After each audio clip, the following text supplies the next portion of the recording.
জি না, লাঠি খেলা নাই হাদিসে। হাদিসে ঢোল বাজা নেই, হাদিসে তাজিয়া উঠা নেই, হাদিসে এগুলা কিচ্ছু নেই। হাদিসে যেটা আছে সেটা রোজা, রোজা আছে। ভাই মুসলমান, আল্লাহর নবী জীবনে কোনোদিন লাঠি খেলেননি, সাহাবায়ে কেরাম লাঠি খেলেননি। এবারে বলবেন হযরত হাসান হুসাইনকে শহীদ করা দেওয়া হয়েছে, এই জন্য তার নামে তাজিয়া উঠিয়ে নিশান উঠিয়ে লাঠি খেলায়। তাহলে ওই সময়তে আল্লাহর নবীর জামানার পর হযরত হাসানকে শহীদ করা হয়েছে, হুসাইনকে শহীদ করা হয়েছে। কারবালার ময়দানে নবীজির মৃত্যুর পর তাকে শহীদ করা হয়েছে, জন্য লাঠি খেলায়।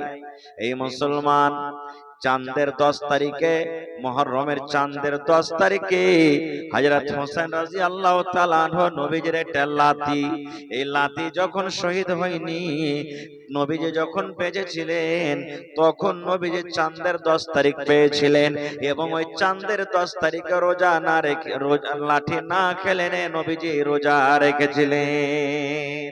কেমন কথা! যখন মক্কার বেঈমানেরা, মক্কার মুশরিকরা নবীকে যখন মক্কা থেকে তাড়িয়ে দিলেন, নবীজি হিজরত করে মদিনা চলে গেলেন। মদিনা যখন দেখছে, মদিনায় যে গেলেন তো মদিনার ইহুদিরা রোজা করেছে চাঁদের 10 তারিখে, মুহররমের চাঁদের 10 তারিখে ইহুদিরা রোজা করেছে। তখন ফরজ রোজা কিন্তু হয়নি, যেটা এক মাস রোজা করছে এই ফরজ রোজা হয়নি। তো নবীজি যখন মদিনা গেলেন তখন দেখছে ইহুদিরা রোজা করে আছে। নবীজি বললেন যে হ্যাঁ গো, কেমন তোমরা রোজা করে আছো? এটা কিসের রোজা? কি রোজাটা করে আছো? ইহুদিরাকে জিজ্ঞাসা করছে।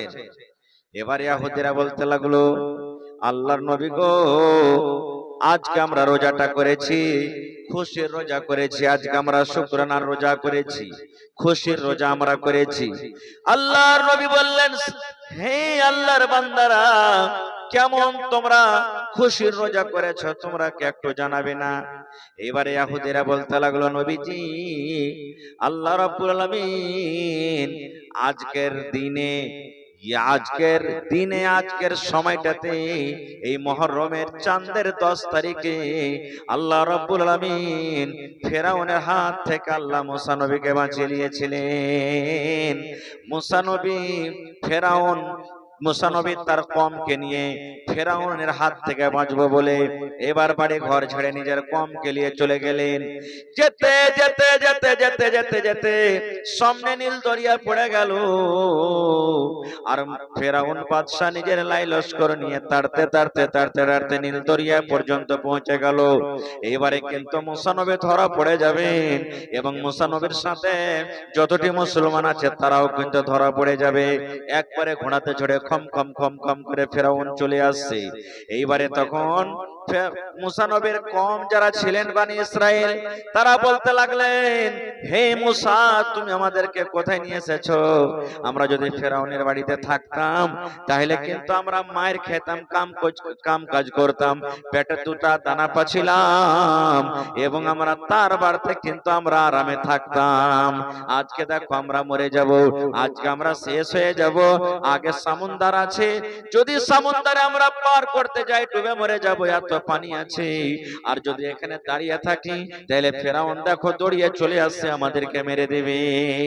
আল্লাহ রাব্বুল আলামিন মুসা নবীকে বললেন, হে মুসা, মুসা নবী ছাগল চড়াইতেন, বকরি চড়াইতেন। আল্লাহ রাব্বুল আলামিন একটা মুজিজা দিয়েছিলেন, মুসা নবীর হাতে একটা লাঠি ছিল।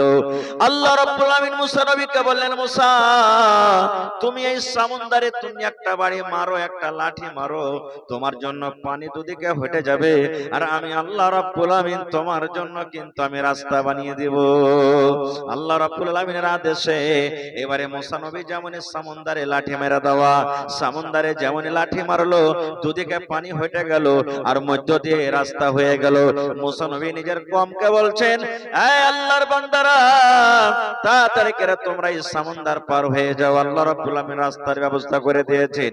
এবার মুসা নবী নিজের কওমকে নিয়ে যখন সমুদ্র পার হয়ে গেলেন, এবার ফেরাউন এবং তার লস্কর দৌড়াইতে দৌড়াইতে যেমনই ঘাটে পৌঁছা, দেখছে আরে রাস্তা তো হয়ে আছে, চল আমরা পার করব। ধর মুসাকে ধর, ধর মুসাকে ধর। দৌড়াতে দৌড়াতে দৌড়াতে যেমনই মধ্য সমুদ্র গেছে, আল্লাহ রাব্বুল আলামিন পানিকে বলছে, পানি রে তোর কাজ হলো ডুবিয়ে দেওয়া, তোর কাজ হলো ভাসিয়ে দেওয়া।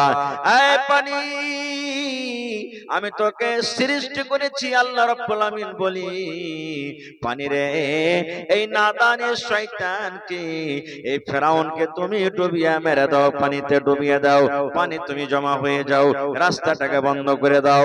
ফেরাউন যেন আজ শেষ হয়ে যায়, ডুবে যায়। যে ফেরাউন নিজে খোদা দাবি করেছিল, যে ফেরাউন বলেছিল আমি হলাম আল্লাহ, যে ফেরাউন বলেছিল তোমরা আমার পূজা করো, যে ফেরাউন বলেছিল আমি হলাম রব, সেই ফেরাউনকে আল্লাহ রাব্বুল আমিন সমুদ্রে ডুবিয়ে মেরে ফেলে দিলেন। ওই ফেরাউন পানি পার করতে পারলো না। এবারে তখন ইহুদিরা বলতে লাগলো, আল্লাহর নবী গো, ওই সেই দিন আল্লাহ রাব্বুল আমিন ফেরাউনের হাত থেকে মুসা নবীকে বাঁচালছিলেন। ফেরাউন ডুবে গেল, মুসা নবী বেঁচে গেছিলেন। তার শুকরানাতে মুসা নবী কিন্তু চাঁদের 10 তারিখে রোজা করেছিলেন। তাই আমরাও সেই দিনটাকে তাজা করার জন্য, স্মরণে রাখার জন্য আমরা মুসা নবীকে ভালোবাসি। এই জন্য চাঁদের 10 তারিখে, মুহররমের চাঁদের 10 তারিখে আমরা রোজা করি। আমাদের নবীর আসার আগে কত কত নবীর আগে মুসা নবী বেঁচে ছিলেন, তখন থেকে এই দিনের ফজিলত, তখন তারা মুহররম খেলেনি, তারা রোজা করেছেন। নবী সাহেবের জামানাতে ইহুদিরা, মদিনার ইহুদিরা কি করেছেন? রোজা করেছেন। আর আজকে নবীর উম্মত হয়ে নবীর পরে আমরা কি করছি? সেই দিন ঢোল বাজাচ্ছি। তখন নবী বললেন, আরে তোমরা যখন রোজা করতে পারো, তো মুসা হলেন নবী, আমি হলাম নবী, নবী নবীরা ভাই, তাহলে আমি তো বেশি হক রাখি যে আমিও রোজা করব। নবীজি এলান করে দিলেন, হে আল্লাহর বান্দারা, তোমরা মুহররমের চাঁদের 10 তারিখে তোমরা রোজা করো, মুহররমের চাঁদের 10 তারিখে রোজা করো। একটা রোজা হয়ে গেল। এবারে সাহাবায়ে কেরাম তখন বলছেন, হুজুর, ইহুদিরা তো আমাদেরকে দেখে হাসবে, যারে দেখ মুসলমান কেমন, আমরা যেদিন রোজা করছি ওরা ওই দিন রোজা করছে, ওরা তো হাসবে, ওরা খুশি হয়ে যাবে, তো কি করতে হবে? নবীজি বললেন, উল্টা করো তোমরা, ইহুদিরা যেটা কাজ করছে ওর উল্টা করো। উল্টা কেমন করে করবে? বলছে, ইহুদিরা চাঁদের 10 তারিখে রোজা করছে, তোমরা চাঁদের 9 তারিখে একটা করো, চাঁদের 10 তারিখে একটা করো। ওরা করছে একটা রোজা, তোমরা দুটা রোজা করো, তাহলে কিন্তু ওদের উল্টা হয়ে যাবে। ভাই আমার, তো নবীজি ইরাদা করলেন, আল্লাহ রাব্বুল আলামিন যদি আমাকে হায়াতে রাখেন, সামনে চাঁদের 10 তারিখে 9 তারিখে একটা রোজা রাখবো, আর চাঁদের একটা 10 তারিখে। আল্লাহ রাসূল বলেছেন, এক মাস রোজা আল্লাহ ফরজ করে দিয়েছেন। এক মাস রোজা ফরজ হয়ে গেল। নবী আমার বলেছেন, উম্মত, ফরজ রোজার পর আল্লাহ রাব্বুল আলামিন যেই রোজাটাকে সব থেকে বেশি ভালোবাসেন, সেটা হলো আপনার মুহররমুল হারামের মাসের রোজা। ফরজ রোজা আল্লাহ ভালোবাসেন সব থেকে, আর ফরজ রোজার পর যে রোজাটাকে আল্লাহ তাবারক ওয়া তাআলা সব থেকে বেশি ভালোবাসেন, সেটা হলো কি? মুহররমের রোজা। মুহররমের রোজা। আল্লাহ রাসূল বলেছেন, কোন মানুষ যদি এক মাস ধরে রমজান মাসের রোজা রাখে, আর চাঁদের শাওয়াল মাসের 6টা যদি রোজা রাখে, এই যে শাওয়াল মাসের চাঁদে যেটা 6টা রোজা হয়, 6টা যদি রোজা রাখে, এবং নবী বলেছেন মুহররমের যদি কোনো মানুষ রোজা রাখে, 2টা রোজা রাখে, রমজান মাসের 1 মাস রোজা, এবং শাওয়াল মাসে 6টা রোজা, আর মুহররমের 2টা রোজা, এই রোজা কোটা যদি কোনো আল্লাহর বান্দা এবং বান্দে রাখতে পারে, নবী বলেছেন ওই লোকটা যেন গোটা বছর রোজার হালাতে থাকলো। গোটা বছরই রোজা করা হলো, গোটা বছরই তার রোজা রাখা হলো। এত ফজিলতের রোজার। এজন্য বলি যে সামনে যেটা মাস আসছে, এটা চাঁদ চলছে, চাঁদ পর যেটা নতুন চাঁদ আসবে, ওটা হলো মুহররমের চাঁদ। ওই মুহররমের চাঁদের 10 তারিখে, 9 তারিখে একটা রোজা করবেন, আর চাঁদের 10 তারিখে একটা রোজা করবেন। একটা 2টা রোজা করতে গেলে আল্লাহ তাবারক ওয়া তাআলা 1 বছরকার গুনাহ maaf করে দিবেন।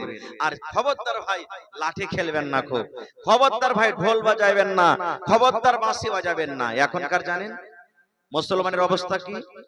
আপনারা দেখছেন চোখে চোখে কতখানি পরিবর্তন হয়েছে। আজ থেকে মোটামুটি 15 বছর 20 বছর আগে ছাক্কা লাঠি খেলতো, দেখেছেন আপনারা? ঢোল বাজাইতো, দেখেছেন আপনারা? গ্রামও কত এসেছে, ঢোল বাজতো, লাঠি খেলতো।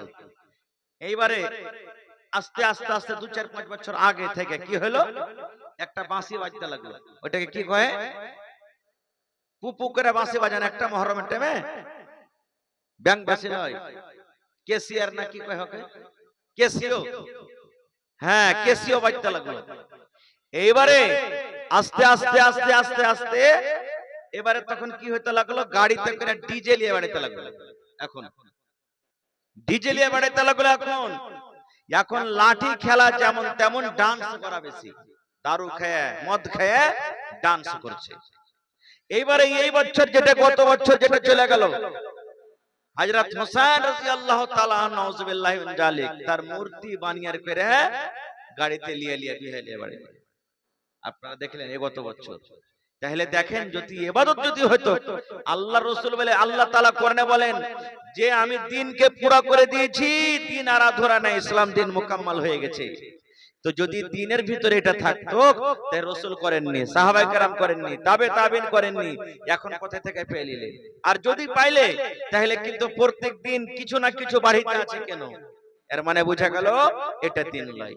আরেকটু জানলেন, আল্লাহ রাসূল বলেছেন, হে আমার উম্মতরা তোমরা শুনে নাও, মুহররমের লাঠি যারা খেলায় এবং তাজ যারা বানায়, এবং ওই যে দেখবেন বাড়িতে বাড়িতে দোকানে দোকানে লাঠি খেলায়, 10 টাকা 20 টাকা 50 টাকা করে চান্দা ওলাই, তারা আপনারা দেখবেন বাড়িতে বাড়িতে যাবে, চান্দা লিবে, চাল লিবে, টাকা লিবে, কিছু লিবে, জল লিবে, গম লিবে।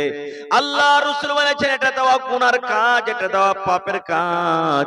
হে আমার ভাইরা শুনেন, যারা তাজিয়া উঠায়, যারা লাঠি খেলে, যারা ঢোল বাজায়, যারা শিরকের গুনাহ করে, যদি শিরক করতে করতে করতে মওত হয়ে যায়, দুনিয়া থেকে যদি চলে যায়, আল্লাহর জান্নাত কিন্তু সে পাবে না রে, আল্লাহর জান্নাতের ভিতরে সে কিন্তু যাবে না। জীবনে নামাজ পড়েন না, আল্লাহ চাহে তো maaf করবে, আল্লাহ চাহে তো আপনাকে সাজা দেবে। জীবনে রোজা রাখেন না, আল্লাহ চাহে তো আপনাকে maaf করবে, আল্লাহ চাহে তো আপনাকে সাজা দেবে। জীবনে যাকাত আপনি দেন না, আল্লাহ চাহে তো আপনাকে maaf করে দেবে, আল্লাহ চাহে তো আপনাকে শাস্তি দেবে।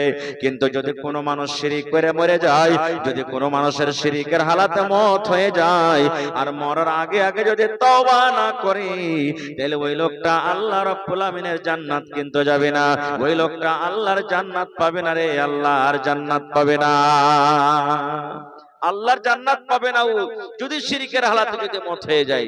ভাই মুসলমান, শিরক কত বড় খতরনাক গুনাহ। তাহলে দেখেন আল্লাহ রাব্বুল আমিন সব গুনাহকে maaf করবেন চাহে তো, কিন্তু শিরকের গুনাহকে আল্লাহ তাবারক ওয়া তাআলা কোনোদিনই maaf করবেন না। তাহলে বলবেন যে তাহলে হাসান হোসেনকে কি আমরা মহব্বত করতে হবে না? জি, নবী সাহেবের নাতিকে আমাদেরকে ভালোবাসতে হবে।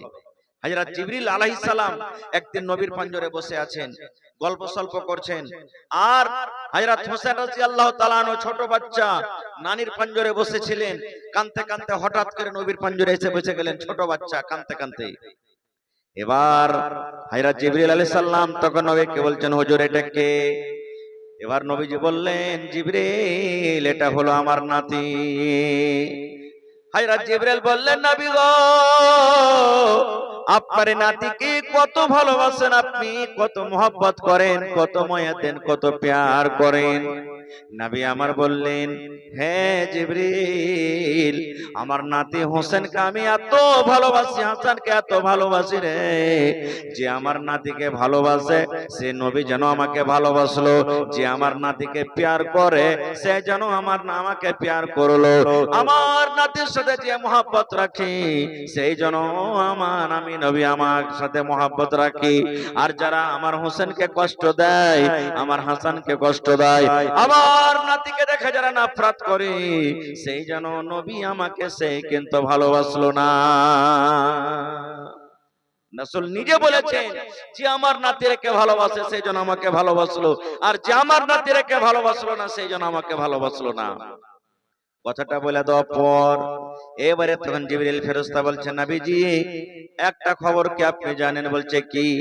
বলছে নবী গো আপনি যখন দুনিয়া থেকে চলে যাবেন, আপনার মৃত্যুর কিছুদিন পর যে নাতিকে আপনি এত ভালোবাসেন, যে নাতিকে আপনি এত আদর দেন, যেই নাতিকে আপনি এত ভালোবাসেন, এক জামানায় এক টাইম আসবে আপনার নাতিকে সুবহানাল্লাহ তীর দিয়ে তলোয়ার দিয়ে বললাম দিয়ে আপনার নাতিকে কিন্তু দুনিয়া থেকে বিদায় করে দিবি, আপনার নাতিকে মেরে দিবি, আপনার নাতিকে শহীদ করে দিবে। এবার নবীজি বলছেন জিবরিল, এত আমার আদরের নাতিকে, এত আমার ভালোবাসা নাতিকে যেই জায়গাতে মারবে, ওরে সুবহানাল্লাহ জিবরিল, আমার নাতিকে আমি দেখতে পাবো না, আমার নাতি ওই ময়দানে কিভাবে তড়পিবে, কত কষ্ট পাবে আমি দেখতে পাবো না।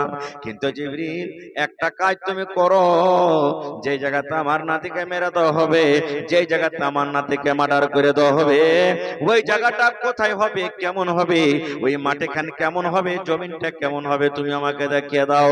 আল্লাহ রাব্বুল আলামিনের আদেশে নবীর সামনে ওই জমিনখানটা কিন্তু পেশ করে দেওয়া হলো, যে জমিনের নাম আজকে আমরা কারবালার ময়দান বলি।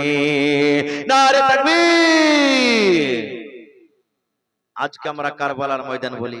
আপনারা কইবেন যে হাজী মাওলানা কেমন করে ওই জমিনখানটার ফটো নিয়ে চলে এলো, কেমন করে জমিনখানটার ফটো হয়ে গেল, নবী সাহেবকে কেমন করে দেখিয়ে দিলেন? আপনারা বলেন তো, ভিডিও কলিং এ আপনার বেটা যদি দিল্লিতে, পাটনাতে, সৌদি আরবে থাকে তো গল্প হয় কি হয় না? তাকে দেখতে পাইছেন কি পান না? মানুষ যদি ওখান থেকে দেখতে পাই, আজকে দেখেন 2-3 বছর আগে আমাদের ভারতবর্ষের যারা বৈজ্ঞানিক চাঁদের উপরে রোবট পাঠিয়ে দিয়েছিল, আর ওখান থেকে ফটো করে করে করে জমিনে ছাড়ে যে চাঁদের জমিনটা কেমন, চাঁদের উপরে কি আছে। মানুষ যদি একটু ইলম পাওয়াতে যদি এতখানি কাজ করতে পারে, চাঁদের উপরকার ফটো যদি দুনিয়াতে আনতে পারে, তো যে আল্লাহ তাআলা মানুষকে এতখানি ইলম দিয়েছে, সে আল্লাহ তাআলা কেন নবী সাহেবকে কারবালার মাঠ দেখাতে পারবে না? পারবে কি পারবে না? পারবে। এই জন্য বলি ভাই, এই 10টা দিনের আল্লাহ তাবারক ওয়া তাআলার কাছে খুবই ফজিলত।